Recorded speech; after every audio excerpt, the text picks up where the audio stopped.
নমস্কার বন্ধুরা, আমি সোমা চক্রবর্তী। সোমা সুইটার চ্যানেলে আপনাদের সবাইকে জানাই অনেক অনেক শুভেচ্ছা আর অনেক অনেক ভালোবাসা। আমি আজকের আপনাদের জন্য বানাতে চলেছি নিরামিষ রান্না। আজকের বানাবো নিরামিষ কাঁচকলার কোপ্তা। এই রান্নাটা করা যেমন সহজ, তেমনি খেতেও দারুণ খেতে হয়, দারুণ টেস্ট। একবার বাড়িতে না বানিয়ে দেখলে ভাবতে পারবেন না এটা কতটা ভালো হয় খেতে।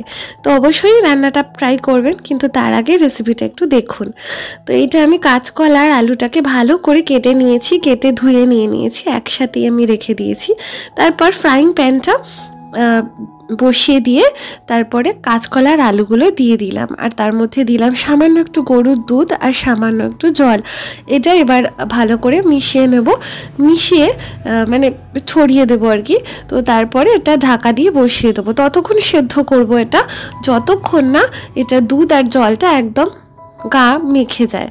হ্যাঁ, আর এইদিকে দেখো আমি ভাঙা কাজু নিয়েছি, তোমরা কিন্তু গোটা কাজুও নিতে পারো। আমার কাছে ঘরে ছিল ভাঙা কাজু, তো সেই ভাঙা কাজু আমি নিয়েছি, আর একটা কাঁচা লঙ্কা। আমার এই কাঁচা লঙ্কাটা বেশ ঝাল, তাই জন্য একটা কাঁচা লঙ্কাই আমি নিয়েছি। তো তারপর দেখো জেকের পোস্ত নিয়েছি আমি। জেকের পোস্ত আর কাজু বাদামটাকে আমি পেস্ট করব সামান্য একটু গরুর দুধ দিয়ে। এটাই কিন্তু মেন জিনিস আমাদের এই রান্নায়, এটাতেই স্বাদ এনে দেবে। তো দেখো আমি একদম ফাইন একটা পেস্ট রেডি করে নিয়েছি। তো তারপরে দেখো আমি নামিয়ে নিয়েছি কাঁচকলা আর আলুটাকে একদম ভালো করে নরম করে, হ্যাঁ, সেদ্ধ করে নামিয়ে নিয়েছি। আর আমি কিন্তু জলটাকে ছেঁকে ফেলে দিইনি, এটার সাথে একেবারে মিশিয়ে নিয়েছি, মানে একদম শুকিয়ে গেছে। তার মধ্যে আমি দিয়ে দিলাম সামান্য একটুখানি নুন, ময়দা দিয়ে দিলাম পরিমাণ মতন, আর সামান্য একটুখানি বেসন দিয়ে দিচ্ছি। হ্যাঁ, তো এটা কিন্তু বুঝে দিও। হ্যাঁ, তারপরে সামান্য একটুখানি জিরে গুঁড়ো দিয়ে দিলাম। হ্যাঁ, তারপরে সামান্য একটুখানি হলুদ গুঁড়ো দিলাম। তারপরে একটু গ্রেট করে আদা দিয়ে দিচ্ছি। হ্যাঁ, তো আদাটা স্বাদের জন্য। তারপর হাতের সাহায্যে খুব ভালো করে সময় নিয়ে এটা মাখতে হবে, যাতে কোনো লাম্পস না থেকে থাকে, মানে গোটা গোটা যাতে না থেকে থাকে। গোটা গোটা যদি থেকে থাকে তাহলে কিন্তু খেতে একদম ভালো লাগবে না, মুখে পড়বে, আর গোল হতে মানে গোল বানানো যাবে না, মানে বল মতন বানানো যাবে না। হ্যাঁ, তো সেই কারণে প্রথম স্টেপ কিন্তু ভালো করে মাখতে হবে। অনেকে ঘি দিয়ে মাখে, এই টাইমটা আমি কিন্তু ঘি বা তেল কোনোটাই ব্যবহার করিনি। যতটা সম্ভব তেল ঘি একটু অ্যাভয়েড করা ভালো, কারণ আমাদের কিন্তু কাজু বাদামেও কিন্তু তেল আছে। তো দেখো আমার মোটামুটি মাখা হয়ে গেছে। এবার আমি কি করব, হাতের সাহায্যে খুব সুন্দর করে ছোট্ট ছোট্ট করে চ্যাপটা চ্যাপটা করে লেচি মতন কেটে নেবো। হ্যাঁ, তো তোমরা অন্য কোনো শেপও দিতে পারো, আমি এই গোল শেপটাই দিলাম, একটু চ্যাপটা চ্যাপটা। হ্যাঁ, তো দেখো আমি সবকটাই বানিয়ে নেবো, সব তো দেখানো সম্ভব হবে না। আর যেটা বলছিলাম, কাজু বাদামের মধ্যেও কিন্তু তেল থাকে।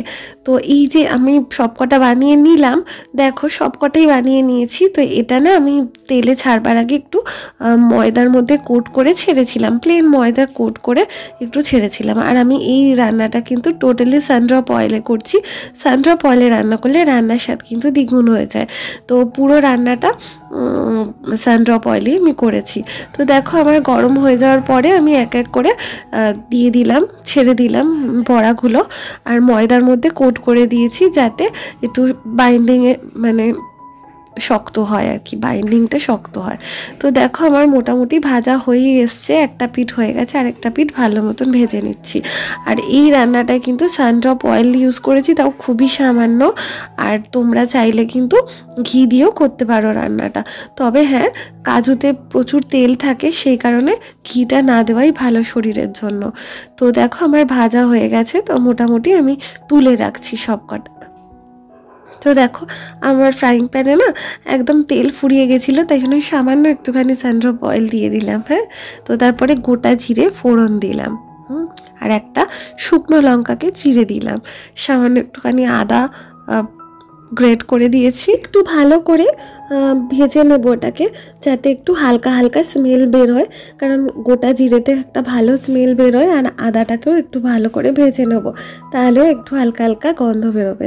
তো দেখো আমার মোটামুটি ভাজা হয়ে গেছে। এই টাইমে আমি দিয়ে দিলাম সামান্য একটুখানি জিরে গুঁড়ো, হ্যাঁ, সামান্য একটুখানি হলুদ গুঁড়ো, আর সামান্য একটুখানি কাশ্মীরি রেড চিলি পাউডার। হ্যাঁ, আর সামান্য একটুখানি চিনি দিয়ে দিলাম। হ্যাঁ, তো এটাকে আমি ভালো করে একটুখানি নাড়িয়ে চাড়িয়ে নেব। হ্যাঁ, সামান্য যদি পুড়ে যায় তোমাদের মশলাটা তাহলে কিন্তু সামান্য একটু জল দিয়ে দিতে হবে। হ্যাঁ, তো দেখো আমার মোটামুটি একটু নাড়িয়ে নিচ্ছি। আর এটা কিন্তু পুরোটাই রঙের জন্য কাশ্মীরি রেড চিলি পাউডারটা দিলাম, তাতে রঙটা খুব ভালো আসবে।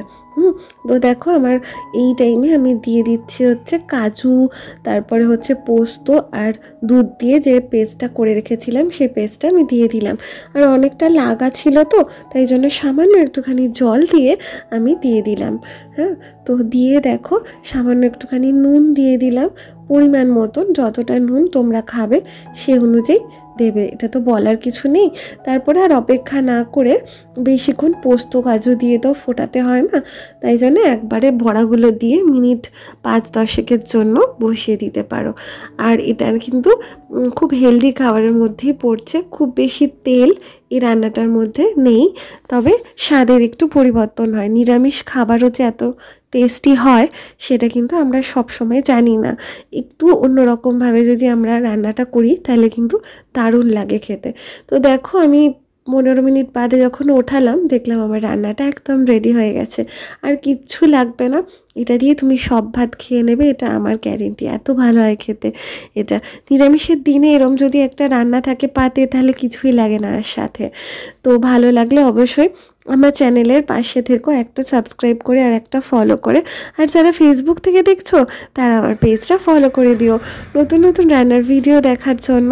আমি প্রতিদিন তোমাদের জন্য নতুন নতুন রান্না নিয়ে চলে আসি। মাঝখানে কিছুদিনের গ্যাপ হয়েছিল, আমার শরীরটা একটু খারাপ ছিল বলে। সবাই খুব ভালো থাকবেন, সুস্থ থাকবেন, টাটা।